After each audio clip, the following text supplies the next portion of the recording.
हाँ, तो आज का जो चैप्टर है, चैप्टर 15, और ये क्या, पुरुषोत्तम योगा।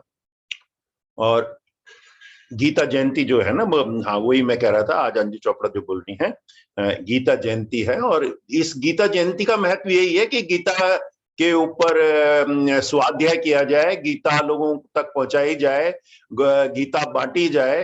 तो ये गीता जयंती है। और हरियाणा सरकार तो बहुत मना रही है, कुरुक्षेत्र में भी। तो एनीहाउ, तो आज हमारा मतलब सौभाग्य है कि आज ये पढ़ाई है, और पुरुषोत्तम योगा है, चैप्टर 15। और पुरुषोत्तम योगा जो है ना, लास्ट इसका जो 20th श्लोक है, उसमें भगवान ने ये बोला है खुद कि ये बहुत ही रहस्यमय और गोपनीय शास्त्र है, मतलब बहुत गहरा है। और दूसरा क्या बोला कि सीक्रेट भी है, गहरा भी है, और शास्त्र भी है। जो 15वां अध्याय, वैसे तो Gita itself is so deep, लेकिन 15वां अध्याय उसमें भी पूरा शास्त्र की व्याख्या करी है भगवान ने। तो क्योंकि ये बड़ी मुश्किल से समझ में आता है, क्योंकि इसका जब शुरू किया उन्होंने, तो सबसे पहले तो बोल दिया कि ये वृक्ष के माफिक है, और वृक्ष की जो जड़ है वो ऊपर की तरफ है, उल्टा वृक्ष हो गया। अब उसको एक्सप्लेन करो, वो क्या मतलब है। मतलब ये है कि ये जो संसार है ना, ये पूरा माया जाल है। जैसे एक अश्वत्थ बताया है, और उसमें जो पहले श्लोक में बोला है ना, अश्वत्थ ट्री। तो अश्वत्थ मतलब कि जो रहता नहीं है, जो श्रृंगभंगुर है, जो चेंज होता रहता है, जो अभी है कल नहीं है। एक तो उसका मतलब ये हो गया। और दूसरा जो पीपल का ट्री, अब पीपल का ट्री जो है ना, या बरगद का ट्री, वो फैलता रहता है, फैलता रहता है चारों तरफ, और बड़ा होता जाता है। वो कलकत्ता की एग्जांपल दी, वहां पे जो बरगद का ट्री है कितने एकड़ में है और कितनी उसकी रूट्स हैं। तो क्या होता है, ऐसे ही ये संसार जो है ना, ये माया जाल। जो सबसे ऊपर है भगवान है, जो जड़ के रूप में है। पीपल के पेड़ का उल्टा बता दिया ना, तो सबसे ऊपर भगवान है। उसकी मेन ट्रंक जो हो गई, वो हम लोग डिफरेंट योनियों में जाते रहते हैं, कई अच्छी योनि में, कई देवता की योनि में, कई पितरों की योनि में, कई निम्न योनियों में, पशु पक्षी की योनि में, हम उसमें चलते रहते हैं। मेन ट्रंक और शाखाएं हो गई। पत्तियां जो है, पत्तियां हमारे क्रियाकलाप हो गए, उसमें हम अपने आप को ही संसार में और फंसाते रहते हैं। सेलिब्रेशंस मेन तत्व को जानते नहीं है, और जो एक्सटर्नल सेलिब्रेशंस हैं उसमें फंसते जाते हैं। कपोल जो उसकी आते हैं बर्ड्स, उसमें हम अपने आप को पांचों सेंसेस और मन उसमें फंस जाता है। उसमें ये हमको रस लेने लग जाते हैं, किसी की सुंदर व्यक्ति में, सुंदर वस्तु में, सुंदर खाने में, पांचों सेंसेस जो हैं उसमें रस लेने लग जाते हैं। तो ये इसीलिए इसको क्या बताया कि एक ये उल्टा पीपल का वृक्ष है, और ये माया है, और उसमें जो अविनाशी तत्व है, वो जूड़ मूल है, वो क्या है, भगवान है, वो ऊपर है। तो हमको पहुंचना कहां पे है, वो मूल तक, अविनाशी तत्व तक। लेकिन ये वृक्ष भी है ना, ये भी ऐसा है तो श्रृंगभंगुर, चेंज होता रहता है, लेकिन चलता आ रहा है ये आदि से, और चलता रहेगा आनंद से। भगवान ने बनाया ऐसा है कि ये मायाजाल, ये संसार भी चलता रहेगा। तो ये जो अभी तक हमने देखा, पहले दूसरे उसमें श्लोक में, पहले दूसरे तीसरे और चौथे श्लोक में देखा, तो इसको पार कैसे किया जाए। तो उसको पार करने के लिए भगवान ने बोला कि वैराग्य चाहिए और विवेक चाहिए। अब वैराग्य का क्या मतलब है कि हमको फंस जाते हैं, जैसे भी हम कल भी बोल रहे थे, वस्तु, व्यक्ति और विषय जो है ना, हमारे फंसाते रहते हैं, रस लेने लग जाते हैं विषय में, या किसी वस्तु से लालच हो जाता है, किसी व्यक्ति से क्रोध, मोह, अहंकार, ये सब चीजें व्यक्ति से होती रहती हैं। तो इसमें हम फंसते रहते हैं। इसमें फंसने की जगह अगर हम इसको सोचें कि अल्टीमेटली क्या है। ये सब जो चीजें हैं, वस्तु, व्यक्ति और वस्तु, विषय, ये सब चेंज होते जा रहे हैं, परमानेंट नहीं है। जितनी भी ये एशनाज हैं उसमें हम फंसते रहते हैं, पुत्र एशना, वित्त एशना, अपने जीव एशना, अपने लोक एशना, इनमें फंसते रहते हैं। मेरी वो, अब तुम रिटायर हो जाओगे तो तुम्हारे पास एक आदमी भी नहीं रहेगा। जब तक हम डिपार्टमेंट में थे 50 आदमी थे, किसी का भी फोन आ जाए, सर कुछ करना है, ये करना है, वो करना है, रिटायर हो गए, अब एक भी आदमी नहीं। तो वो, लेकिन हम उसमें फंसते जाते हैं, और उसमें फंस के क्या होता है, तो जब हम फिर अपने अहंकार में आ जाते हैं, क्रोध में आ जाते हैं, सारी नेगेटिविटी आ जाती है। तो इसमें इन्होंने, भगवान ने बोला 5वें में बहुत ही बढ़िया, कि मेरे को कौन पहचान सकता है, जो मेरे, एक तो दृढ़ निश्चय होना चाहिए, पूरा फोकस होना चाहिए, और मनन और निधिध्यास। जैसे हम स्वाध्याय कर रहे हैं, स्वाध्याय का मतलब यही होता है कि सोचो क्या क्या क्या बोला, क्या बोला, बड़ा गूढ़तम है, क्या बोला, मनन और निधिध्यास करा है। और 5वें में बोल दिया, जिनका मान मोह नष्ट हो गया हो, मान मोह और आसक्ति, आसक्ति से भी खत्म हो गया, जो 5 इंद्रियों में आसक्ति होती है, विषय, वस्तु और विषय, व्यक्ति और वस्तु में जो आसक्ति होती है, उसको खत्म हो जाए। तब क्या होता है, तब वो सुख दुख से, द्वंद से विमुक्त होकर उस फिर अविनाशी परम पद को प्राप्त कर सकते हैं, फिर वो पुरुषोत्तम भगवान को प्राप्त कर सकते हैं। फिर वो जो जीवात्मा हमारे अंदर है, अब यहाँ पे क्या आ गया, एक चीज और आ गई। एक तो हमारा शरीर है, एक हमारी जीवात्मा है, और भगवान ने बोल लिया कि वो जीवात्मा जो है वो ही मैं भी हूं, वो तुम्हारे हृदय में बैठी हुई है। और तीसरा क्या है, परम पुरुष है। एक क्या हो गया, इनफाइनाइट कॉन्शियसनेस या परम पुरुषोत्तम या पर ब्रह्म, जो सब जगह व्याप्त है। एक हमारे अंदर आत्मा, और तीसरा हमारा शरीर। शरीर तो सब जान ही रहे हैं कि नाशवान है। जो हमारी आत्मा है, यो जो जीवात्मा है, वो क्या करती है, यहां पे बहुत ही बढ़िया एग्जांपल दी इस 8वें में, कि वो वायु जैसे गंध लेके जाती है ना, एक स्थान से दूसरे स्थान, और दूसरे स्थान में कोई गुलाब का फूल मिल गया तो गुलाब की गंध ले लेती है, तीसरे स्थान में चमेली का मिला तो चमेली की ले लेती है, चौथे में गोबर का मिला तो गोबर की गंध ले लेती है। कुछ ही से वो चिपक तो जाती है गंध उसके साथ, वायु के साथ, लेकिन वायु उसको पकड़ती नहीं है, वायु शुद्धि रहती है, जो आगे मिलता है उसके संग होती रहती है।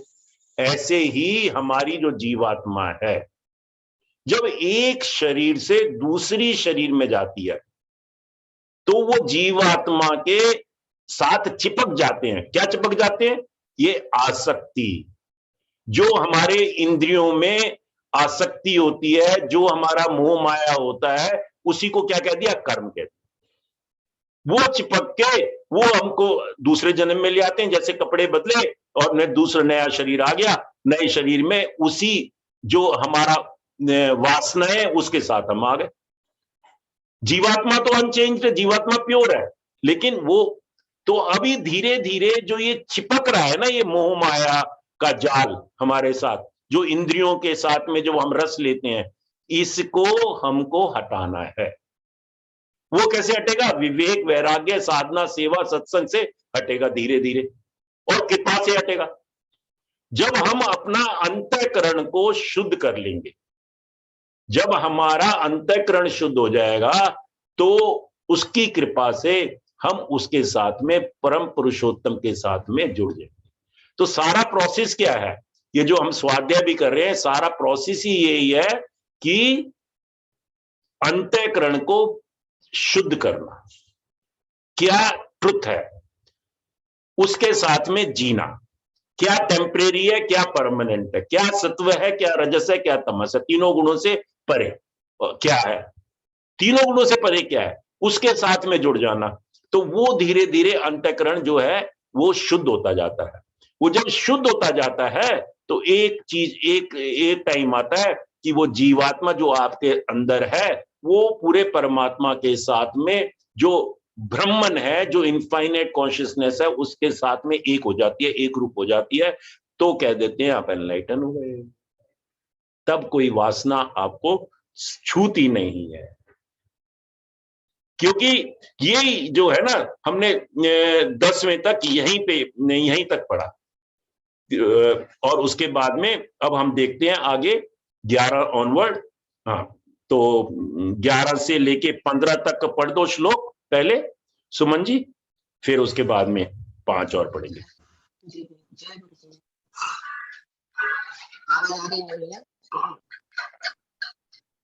आवाज आ रही भैया? हाँ हाँ बढ़िया।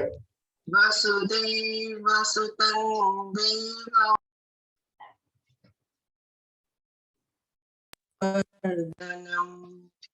देवकी परमानंदं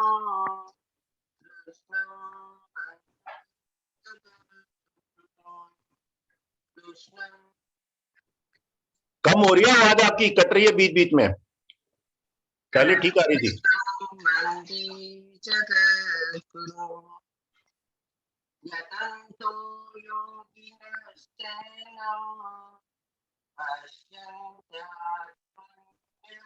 कम है आवाज, कम है, थोड़ी सी बढ़ाओ, थोड़ा आगे आके।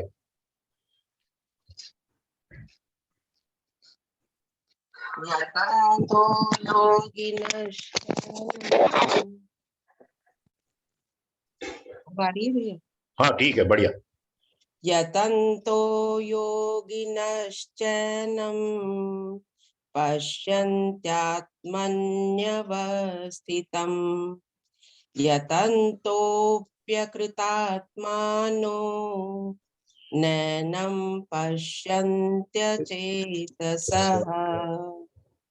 यदादित्यगतं तेजो जगद्भासयतेऽखिलम् यच्चन्द्रमसि यच्चाग्नौ तत्तेजो विद्धि मामकम् गामाविश्य च भूतानि धारयाम्यहमोजसा पुष्णामि चौषधिः सर्वाः सोमो भूत्वा रसात्मकः अहं वैश्वानरो भूत्वा प्राणिनां देहमाश्रितः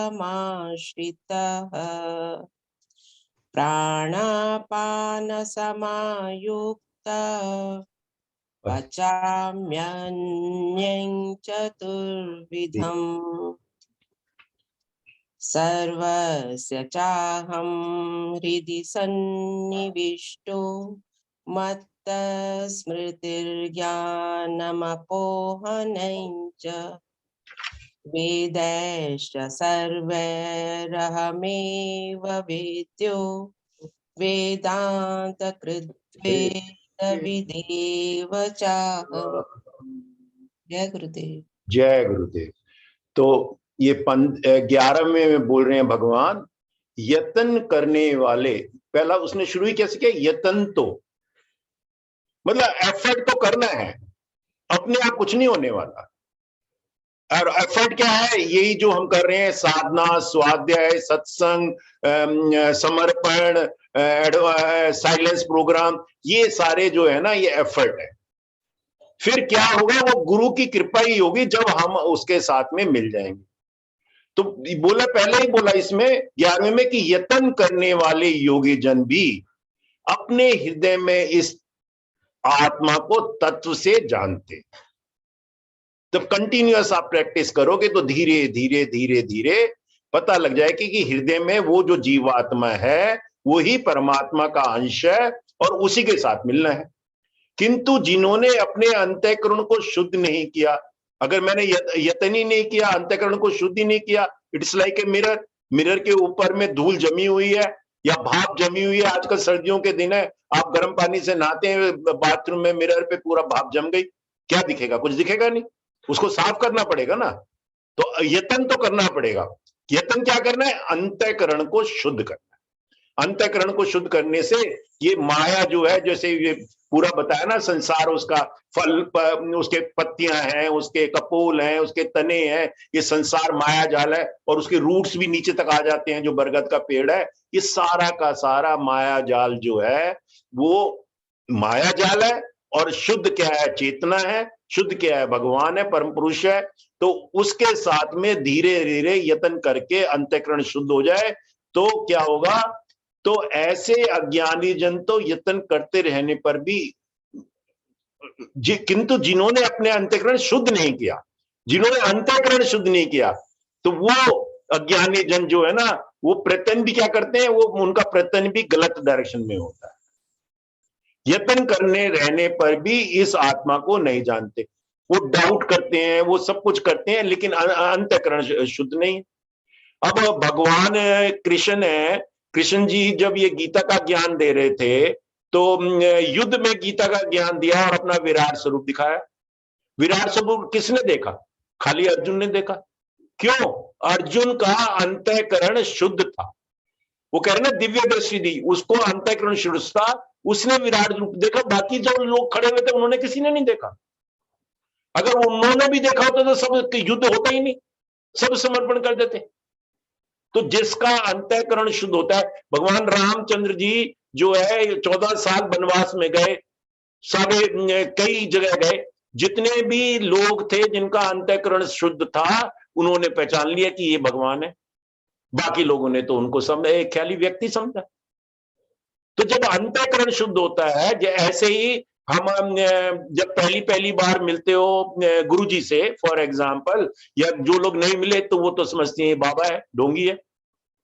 लेकिन जब आप गुरुदेव के साथ में मिलकर सुदर्शन क्रिया करी और आपने धीरे धीरे उनको तत्व से जाना, तत्व से जानना क्या? Not body, not body. वो क्या कर रहे हैं, क्या हो रहा है, उनकी जब हम उनके साथ बैठते हैं तो हमारा क्या हो जाता है? सारे हमारे प्रश्न खत्म हो जाते हैं। उसको जब हम पहचान लें तो वही क्या हो गया? तत्व से जानना।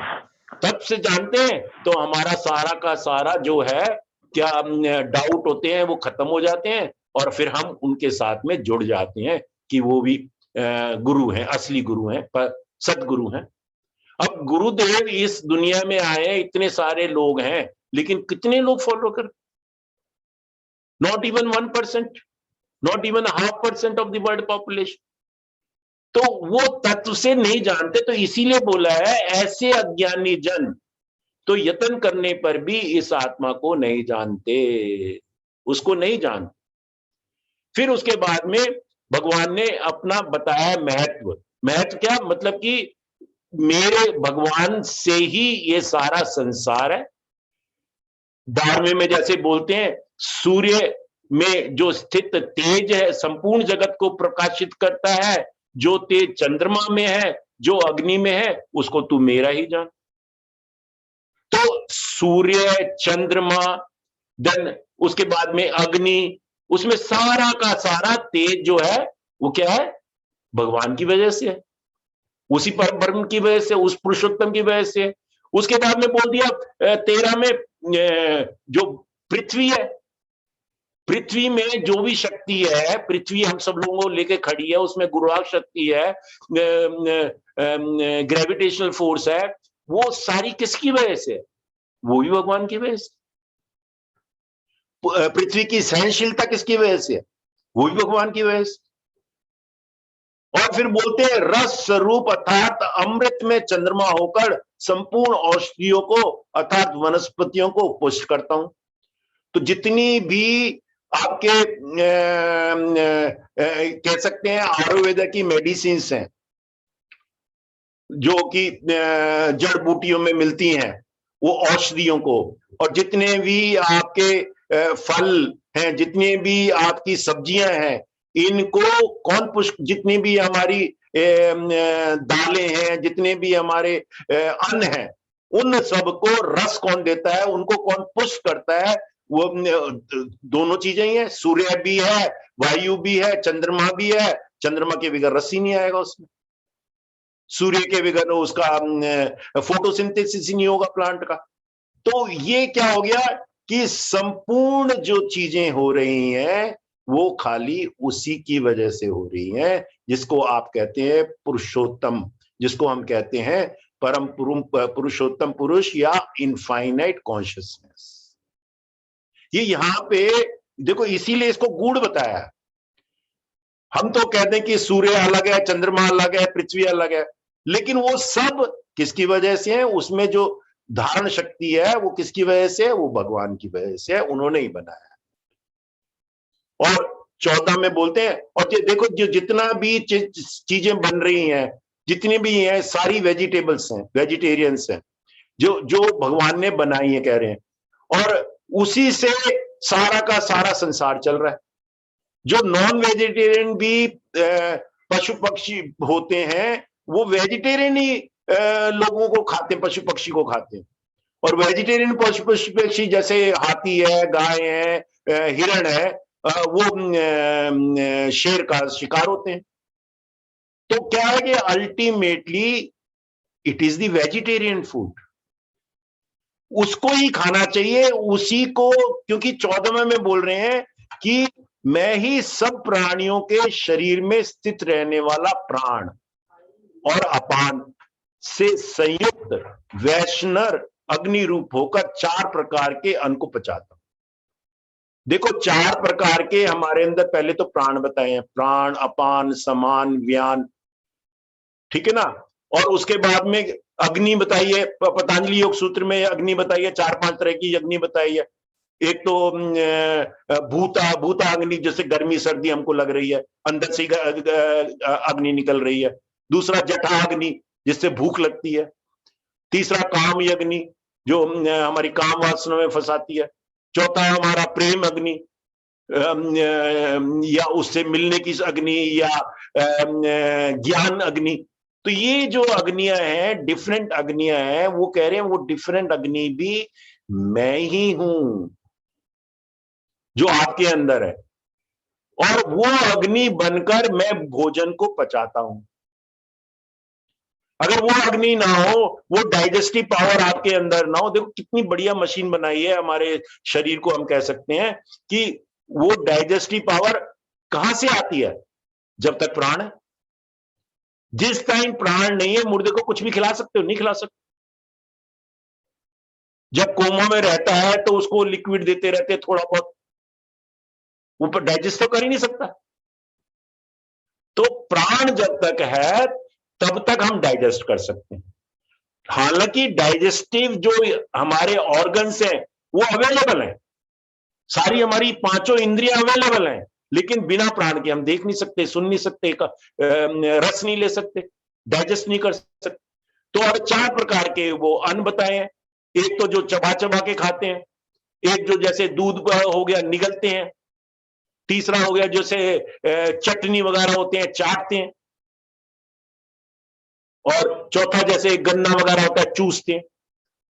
तो ये 4 प्रकार के अन्न जो हैं, ये सारा का सारा जो डाइजेस्टिव सिस्टम है, वो डाइजेस्टिव सिस्टम क्या है? वो कह रहे हैं मैं ही हूं।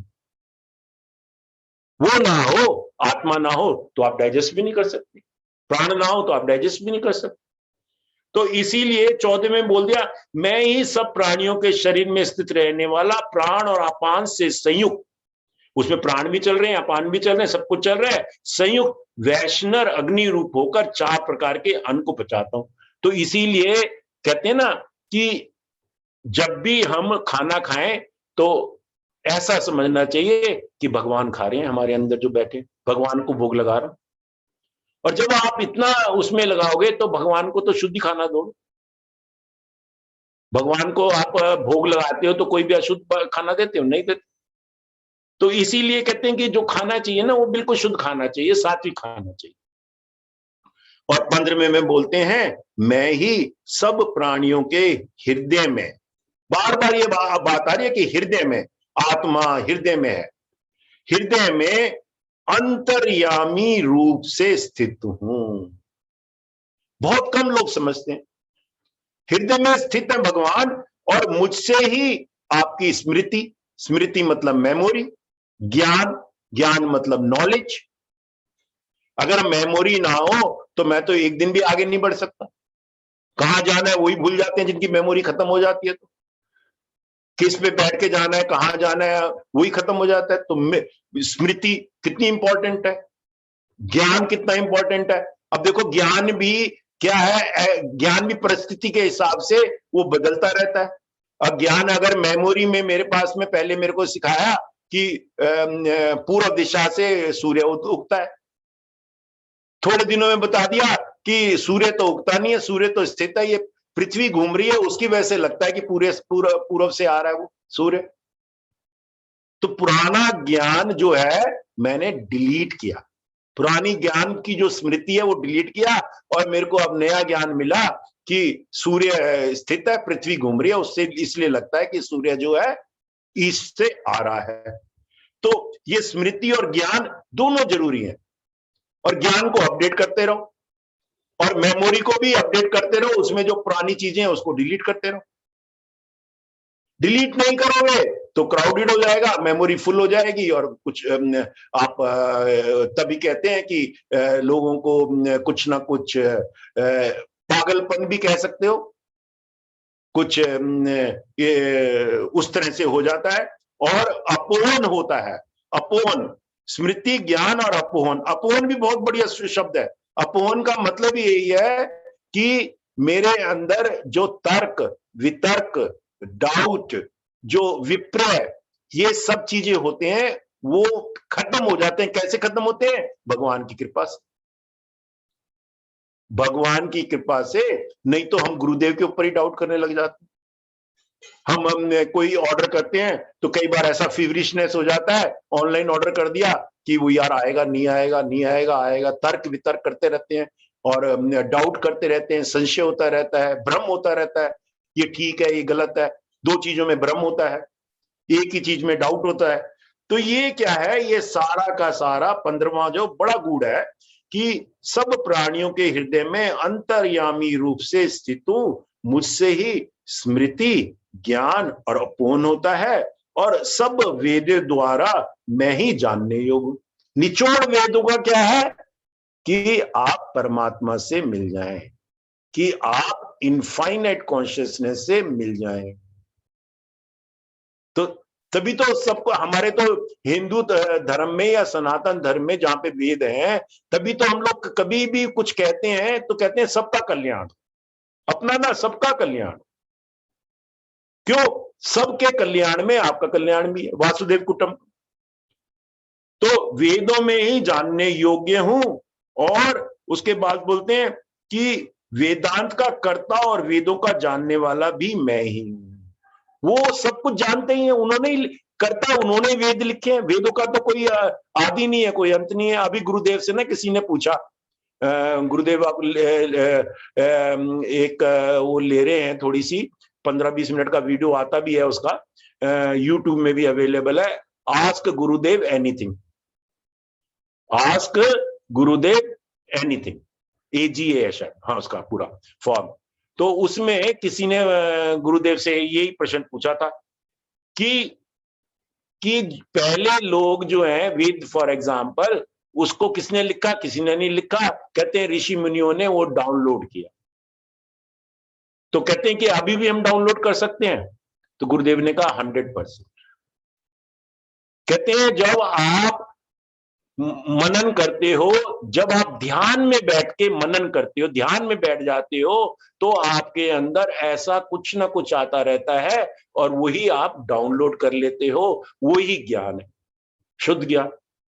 तभी वो एडवांस कोर्स की इतनी महत्ता है। और एडवांस कोर्स में इसीलिए ना लास्ट बट वन डे में हम लिखते हैं कि 5 एडवाइजेस, बोलते हैं 5 एडवाइस अपने आप को दो, क्योंकि उस टाइम में आप बिल्कुल उसके अपने साथ में हो जाते हो, उस जीवात्मा के साथ में हो जाते हो, वो उस अंतःकरण थोड़ा शुद्ध हो जाता है। तो जो भी एडवाइस दोगे वो एक्चुअल एडवाइस दोगे कि आपकी प्रोग्रेस कहां पे, एज इफ की God is giving you the advice. तो कह रहे हैं कि वो डाउनलोड अभी भी कर सकते हो। अभी देवोलीना ने बताया कि वो पंच हनुमान जी की मूर्ति जो है वो रखी हुई थी 5 साल से, और वो उनको इसके साधना के बाद में, आज साधना के बाद में जब गुरु पूजा हो रही थी तो उनको ख्याल आ गया, डाउनलोड हो गई, वही डाउनलोड है। तो वो यही बताया कि तथा वेदांत का कर्ता और वेदों का जानने वाला भी मैं, उसको उसके साथ में एक हो जाओ तो आप भी जान लोगे सब कुछ। तभी बोलते हैं ना, जैसे एनलाइटन मास्टर है, गुरुदेव है, वो इनफाइनाइट कॉन्शियसनेस के साथ में रहते हैं, वो कोई भी किताब ना जब पूरी नहीं पढ़ते, ऐसे कर लेते हैं बस, वो जान लेते हैं, क्योंकि वो उसी के साथ में। तो किसी भी चीज पे प्रवचन करते हैं, पतंजलि पे, अपना अष्टावक्र पे, किसी पे भी करते हैं, क्योंकि वो उससे कनेक्टेड है, तो वो सब जान लेते। तो ये बड़ा गूढ़ है, बड़ा शुद्ध है, और बहुत ही मतलब कि आप इसको कह सकते हो सीक्रेट भी। तो अब इसके बाद में हम 16 से 20 तक पढ़ लें। द्वाविमौ पुरुषौ लोके क्षरश्चाक्षर एव च क्षरः सर्वाणि भूतानि कूटस्थोऽक्षर उच्यते उत्तमः पुरुषस्त्वन्यः परमात्मेत्युदाहृतः यो लोकत्रयमाविश्य बिभर्त्यव्यय ईश्वरः यस्माक्षरमतीतोऽहम् अक्षरादपि चोत्तमः अतोऽस्मि लोके वेदे च प्रथितः पुरुषोत्तमः यो मामेवमसम्मूढो जानाति पुरुषोत्तमम् स सर्वविद् भजति माम् सर्वभावेन भारत इति गुह्यतमं शास्त्रम् इदमुक्तं मया नघ एतद्बुद्ध्वा बुद्धिमान् स्यात् कृतकृत्यश्च भारत। ओम तत्सदिति श्रीमद्भगवद्गीतासु उपनिषत्सु ब्रह्म विद्यायां योगशास्त्रे श्रीकृष्णार्जुन संवादे पुरुषोत्तम योगो नाम पंचदशोऽध्यायः। ओम श्री कृष्णार्पणमस्तु। योगेशं सच्चिदानन्दं वासुदेवं व्रजप्रियं धर्मसंस्थापकं वीरं कृष्णं वन्दे जगद्गुरुं कृष्णं वन्दे जगद्गुरुं। जय गुरुदेव। जय गुरुदेव।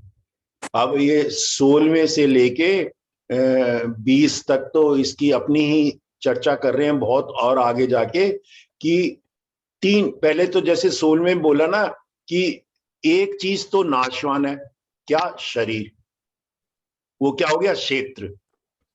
दूसरा क्या है? जीवात्मा, क्षेत्रज्ञ, वो नाशवान नहीं है, वो एक शरीर से दूसरे शरीर में जाता रहता है, वो अविनाशी हो गया।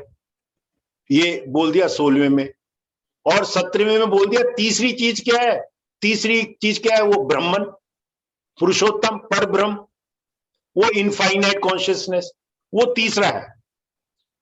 जीवात्मा के साथ में कुछ चीज चिपक सकती है, लेकिन वो इनफाइनाइट कॉन्शियसनेस के साथ में कुछ नहीं चिपक सकता। पुरुषोत्तम, वो थर्ड हो गया। तो इसमें क्या हो गया कि जीवात्मा तो सबके अंदर है, अब उसके अंदर जो वासनाएं हमारी चिपक गई हैं, जैसे हमने वायु के एग्जांपल दी थी, गंध चिपक जाती है उसके साथ, लेकिन वायु शुद्ध है। तो जीवात्मा शुद्ध है, लेकिन उसके साथ हमारी वासनाएं, आसक्ति, मोह, लालच, क्रोध, घृणा, ये सब उसके साथ, विषय, ये सारे जो हैं उसके साथ चिपके हुए हैं जीवात्मा के साथ। जीवात्मा शुद्ध है। तो तीसरी चीज क्या है? Infinite consciousness. अब करना क्या है? ये जो नाशवान ये चिपकी हुई हैं चीजें, उसको हटाना है, उसको हटाना है। तो वो कैसे हटता है? कि वो बोलते हैं कि जब परमेश्वर परमात्मा, अविनाशी परमेश्वर परमात्मा इनफाइनाइट कॉन्शियसनेस के साथ में जुड़ जाओ, तो वो छोटी छोटी चीजें अपना भी दूर हो जाएंगी। वो तीसरी चीज है। वही पहचानने लगो कि वो जो जीवात्मा है वो भी वो इनफाइनाइट कॉन्शियसनेस का पार्ट, और वो इनफाइनाइट कॉन्शियसनेस सब में है, और वो इनफाइनाइट कॉन्शियस सब में है, तो सबको प्रेम करने लगोगे। फिर घृणा में मोह वगैरह कहां रहेगा? कुछ नहीं रहेगी। द्वेष कहां रहेगा? क्रोध कहां रहेगा? सभी उसी के अंश है। तो वो इनफाइनाइट कॉन्शियसनेस के साथ जुड़ जाओ। तो वो 17वां जो है, इन दोनों से उत्तम पुरुष तो अन्य ही है, जो तीनों लोकों में प्रवेश करके सबका धारण पोषण करता है। वही इनफाइनाइट कॉन्शियसनेस सबका धारण पोषण करता है। एवं अविनाशी, उसको ब्रह्मन कह दिया, पुरुषोत्तम पुरु कह दिया। ये जैसे 15वां चैप्टर है, पुरुषोत्तम का योग है, तो पुरुषोत्तम पुरुष कह दिया। वो क्या है? वो सबका धारण पोषण करता है। एवं अविनाशी परमेश्वर और परमात्मा इस प्रकार कहा गया है। बहुत इंपॉर्टेंट है। वो ब्रह्मन है। मतलब तीन चीज हो गई, आपके अंदर आत्मा, आपका शरीर, और तीसरा परमात्मा। बस आपकी आत्मा उस परमात्मा के साथ जोड़नी है, उस इनफाइनाइट कॉन्शियसनेस के जोड़नी है। क्यों क्यों जोड़नी है? वो 18वें में बोलते हैं, क्योंकि मैं नाशवान जड़ वर्ग क्षेत्र से तो सर्वदा अतीत हूं, और अविनाशी जीवात्मा से भी उत्तम हूं। मतलब कि शरीर तो है ही अलग, उसमें तो जीवात्मा भी नहीं है और परमात्मा भी नहीं, और जीवात्मा में आसक्ति है। तो वो जीवात्मा है तो अविनाशी, लेकिन उससे भी उत्तम मैं हूं, पुरुषोत्तम है। इसीलिए उस जो उत्तम है, जो सबसे बढ़िया है, इसी को तो विवेक और वैराग्य बोलते हैं, उसी के साथ जुड़ो। तो जो परमात्मा से भी, जो जीवात्मा से उत्तम है, और इसलिए लोक में और वेद में भी पुरुषोत्तम नाम से प्रसिद्ध हूं। बहुत ही बढ़िया। 18वां बहुत ही बढ़िया, कि ये देखो इतना सिंपल है, उसको कॉम्प्लिकेट करने की जरूरत ही नहीं है। बस तीन चीजों को ध्यान में रखो, एक शरीर है, एक मेरे अंदर प्राण है, उसको आत्मा कह लो, किसी भी नाम, जीवात्मा कह लो, किसी नाम से भी कह लो, और एक इनफाइनाइट कॉन्शियसनेस।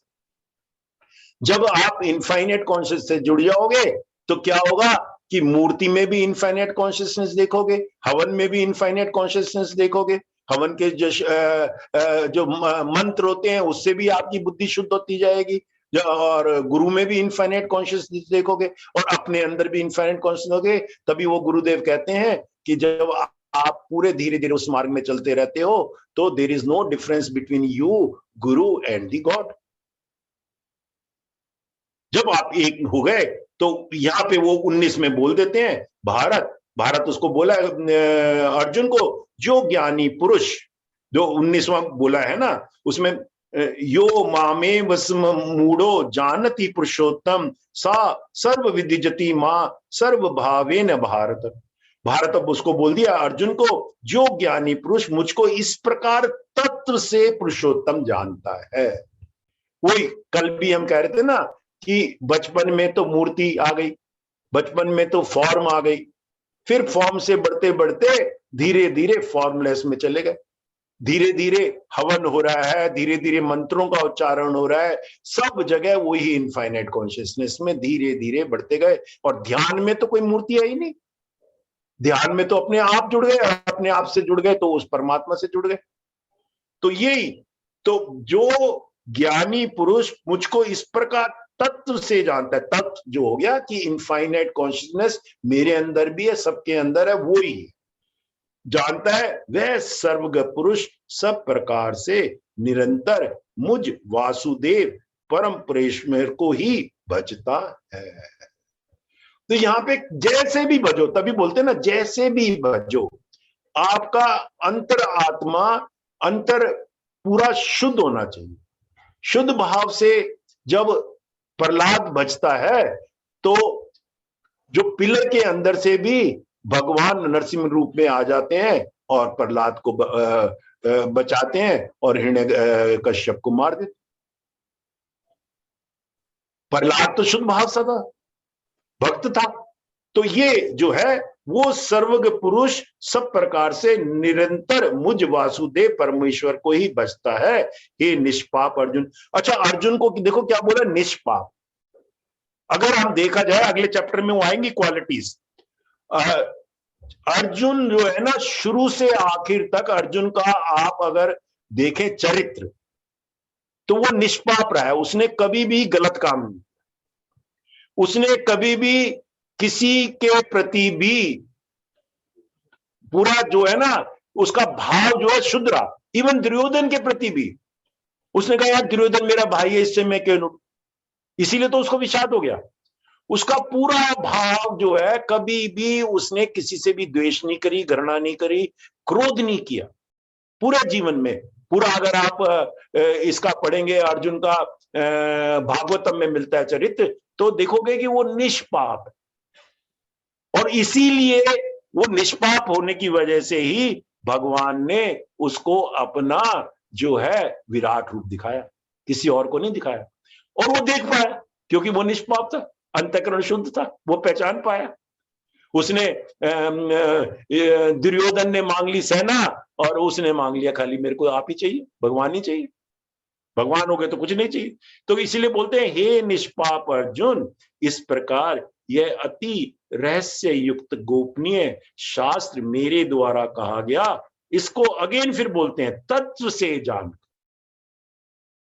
तत्व से जानकर मतलब इसका गूढ़ मतलब समझकर, इसको मनन कर कर, निधिध्यास कर कर। ये देखो, ये शब्द जो है मनन और निधिध्यास, ये हम वैसे भी बोलते रहते हैं। एडवांस कोर्स में तो हम बोलते ही हैं कि जो गुरुदेव जो कोर्स में बता रहे हैं उसका मनन करो, निधिध्यास करो। इस चैप्टर में भी कृष्ण भगवान ने बोला है, अभी हमने सुना था ना कि उसमें बोला है कि इसका मनन करना चाहिए, निधिध्यास करना चाहिए। चौथे श्लोक में बोला है कि इस प्रकार दृढ़ निश्चय करके परमेश्वर का मनन और निध्यास करना चाहिए।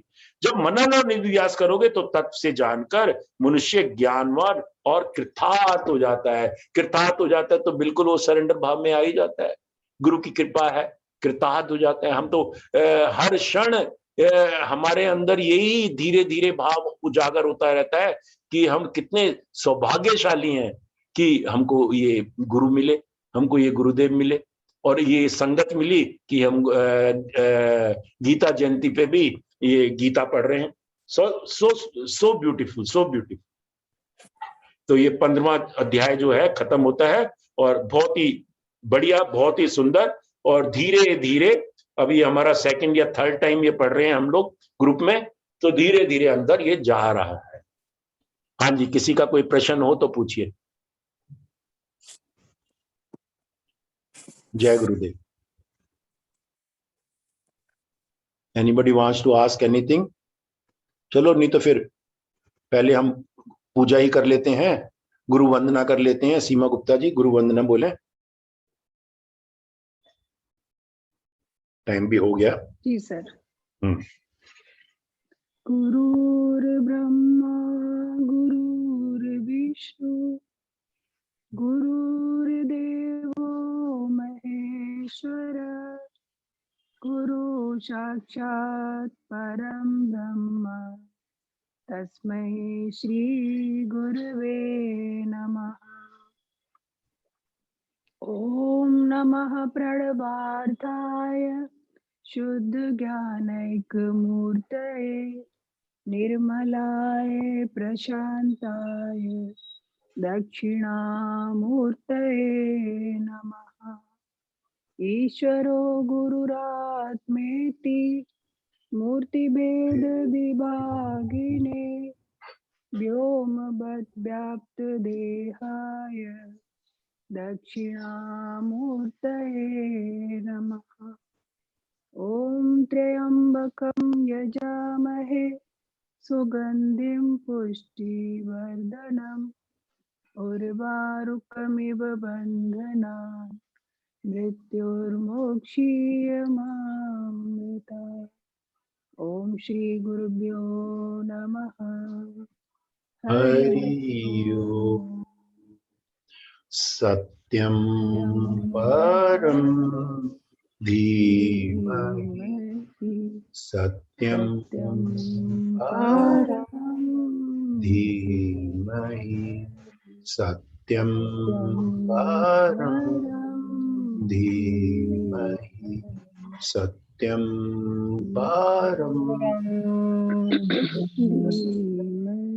सत्यं परं धीमहि सत्यं परं धीमहि सत्यं परं धीमहि सत्यं परं धीमहि सत्यं परं धीमहि सत्यं परं धीमहि सत्यं परं धीमहि लोकाः समस्ता सुखिनो भवन्तु। ओम शांति शांति शांति।